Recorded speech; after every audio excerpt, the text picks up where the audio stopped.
আসসালামু আলাইকুম সম্মানিত দর্শক, আজকে আমি আপনাদের উদ্দেশ্যে মেসওয়াক করার ফজিলত নিয়ে বর্ণনা করব।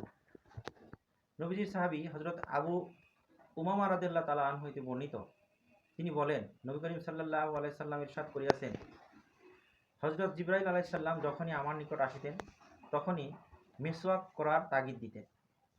তো নবী করিম সাল্লাল্লাহু আলাইহি সাল্লাম মনে মনে ভাবতেন, অতিরিক্ত মেসওয়াক করার কারণে আমার দাঁতের মাড়ি না ছিঁড়িয়া যায়।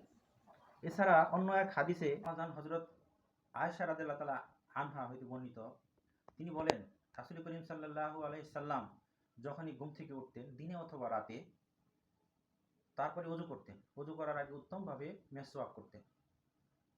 অর্থাৎ এই হাদিসের বর্ণনা থেকে বোঝা যায় নবী করিম সাল্লাল্লাহু আলাইহি সাল্লাম মেসওয়াকের প্রতি খুবই যত্নবান ছিলেন। কারণ জিবরাইল আলাইহিস সালাম তাকে বারবারই মেসওয়াকের প্রতি তাগিদ দিচ্ছিলেন। এছাড়াও আরও বিভিন্ন হাদিসে বর্ণনা পাওয়া যায় যে কোনো ব্যক্তি যদি নামাজের আগে উত্তম রূপে ওযু করে এবং ওযুর আগে উত্তম রূপে মেসওয়াক করে, তাহলে তার জীবনের শেষ কথাটি হবে লা ইল্লাল্লাহু মুহাম্মাদুর রাসূলুল্লাহ সাল্লাল্লাহু আলাইহি ওয়াসাল্লাম। আসসালামু আলাইকুম।